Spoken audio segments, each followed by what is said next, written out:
video clip, you will be learning how to write data to a text file in Java. I will open the program in Java. Right. This program is written to accept 5 names and associated marks with it and store them in 2 different arrays. One array is called names and the other one called marks. And the array size I've set to is 5. That's the maximum. It's a constant. Final int size equals 5. That means it's a constant.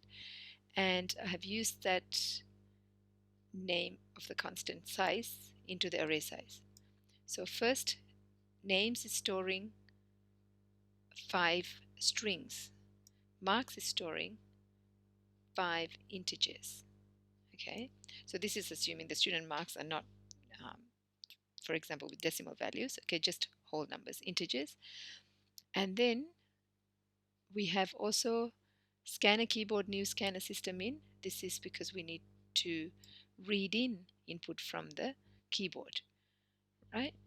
So what we are doing is first we are asking the user, what's the name of the file that you want to write the data to?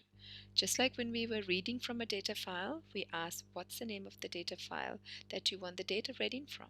So now we're going to ask what's the name of the file that you want to write the data to. Now this is just simply like a string, really. It means nothing to Java at the moment, and it's just read in as a string, and we've called it file name. You can call it anything you like. This is just file name. So we read in the next line because next line reads the whole string from the keyboard, whatever the user enters. So, and then it stores in the variable called file name. Still, it's just a variable name, a string. Okay, Java does not know it's a file. So now we have imported, we still have to import the IO file, okay, class, and from the file class we need to create, now using that we need to create an object file to write. This is again a name I've chosen, file to write, and it's an object of class file, and this file now refers to the file name that the user entered. Notice, okay, we read in the name that the user entered into a variable called file name, and then now the same file name, it's starting to mean something to Java now. It's actually, Java knows now it's referring to a file. Okay, so I've also got a document here that might explain it a little bit clearer. So first the user enters the file name, that is just read into a string, and then we actually create an object, file object, then we refer to it as file to write. And when we refer to it as file to write, we can now access that file. But how do we write to the file? We need another class called PrintWriter. PrintWriter, we have created another name for that called output file. That's again referring to this file to write. So create a PrintWriter object that can write to the file object. Okay, so still writing to the file object called file to write. Okay, so in this case, here is like a file given, and the user referred to it as file name, but Java refers to it as file to write. It's still the file.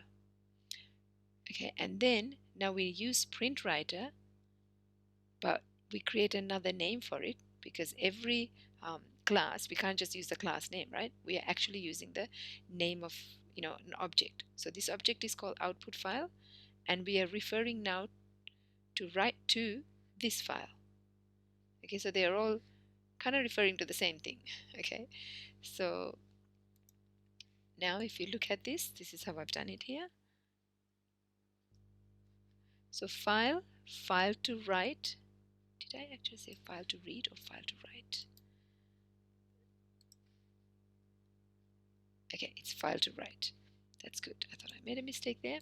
So file to write, and new file name, but afterwards the PrintWriter class. Okay, we are creating another object named output file of PrintWriter class, and then again new PrintWriter. Now we have sent to it file to write.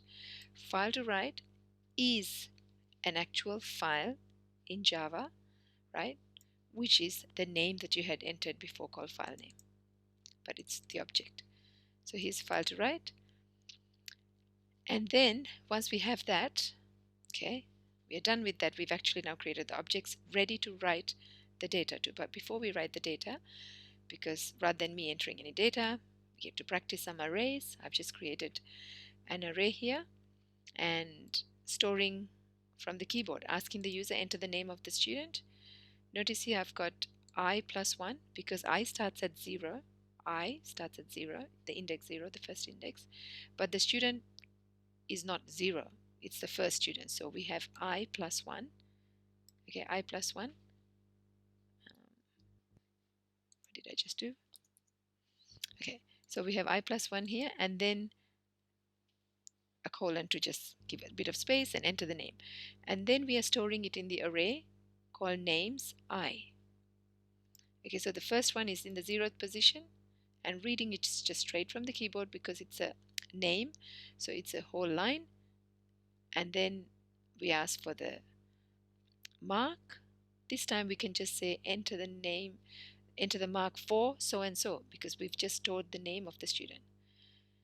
And then we've stored it in marks I, which is the first one will be 0, keyboard next int, because we are reading an integer. And then we have got keyboard.next line just to go to the next line because we've just read an integer. The next one we want to read is a name, so we're just going to skip to the next line. So this goes on for 5 times. We've read in and filled the arrays. Now, the main purpose of this video clip is not learning how to read into an array, but I've just covered it anyway, so that now we're going to read from this array and store it into the data file. This is where it's happening. So how to access the array? When int I is equal to 0 to size again. When we have I less than size, it's going from 0 to 4 because we've set the size to 5. And then notice here how we refer to this file now. Okay, remember when we were reading in from the text file, we've actually had it as a scanner. Okay, and in this case, when we are writing, we are actually having it as PrintWriter, and output file is what we refer to it. So we have to say output file dot println names I. So that's the first name. Then underneath that, the next line, we print the marks. Okay, after that, we do this for obviously 5 times, and then we close the file. So we always have to close the file. Now please note here, what are we really doing? I mean, shouldn't be anything new to you. Println, you've seen this enough and you've done it. System.out.println.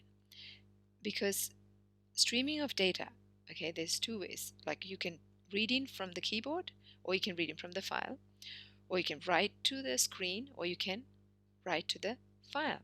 So it's here. Before you used to do system.out.println. So system.out, and you are actually displaying on the screen. Whereas this one, PrintWriter type object and then println actually writes to the file that we have specified. If you didn't want to ask the name of the file from the user, you could just simply enter the name of the file here, right? So we would say file to write equals new file. You would just write down in quote marks. If you want, I can show that to you just in case you're interested.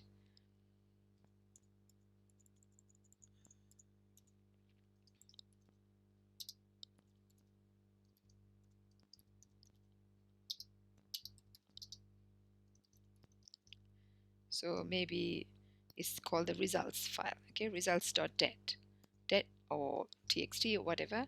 So this is the name of the file that we want to store the data. But obviously in this example, I don't want to do it that way. I want to ask the user what the name of the file is. So I'm just going to hide that. This is in case you wanted to know how to do that. Okay, so next thing we have done, so I've explained to you what reading in from the keyboard and printing the screen, or reading from a file and printing to the file as well. Now notice we are using print line because we want the output as it's written here. We want the output to be one on each line. Okay, so the name and the mark, the name and the mark. So if we want it that way, we have to use print line. Otherwise, we can just use print. I want to also show you the Java API for this. So if you go to java.io, right, and then where's PrintWriter?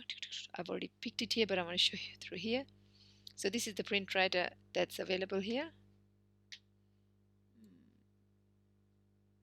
Okay. So here's print and printf. There's many more things you can do, but we're just using the print and the print line. Right. So you always, as I mentioned before in other videos, you have to learn how to read the API documentation, and then you would be knowing how many methods and how to use them and so on. Okay, so now I'm going to run this program and show you what happens.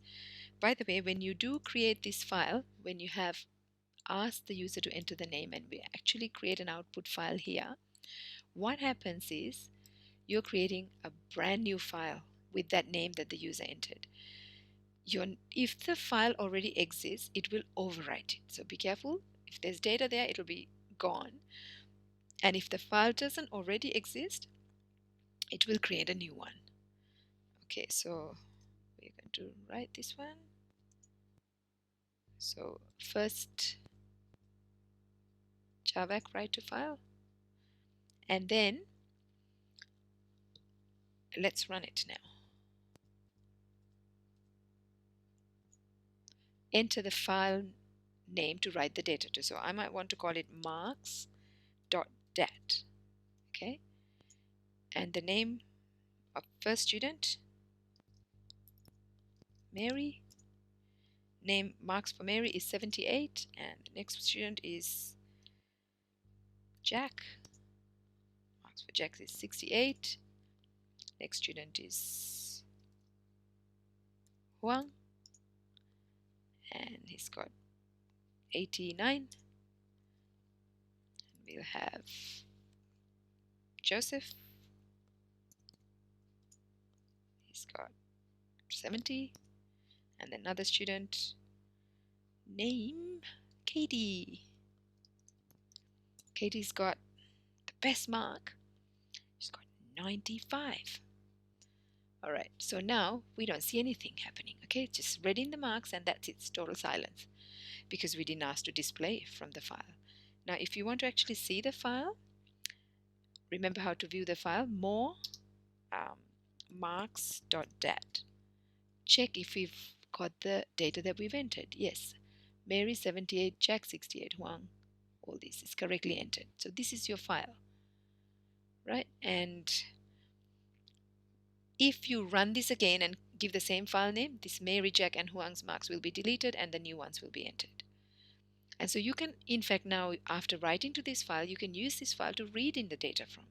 So instead of reading in from the array, from the keyboard, you can use the same file to read in from. Okay, no problem. But remember, if you overwrite it, it's gone. If you give the same name. So the best thing is next time you want to create another one, you give a new name. All right, thank you for listening. Hope you understood that. That was very easy to do actually. Okay.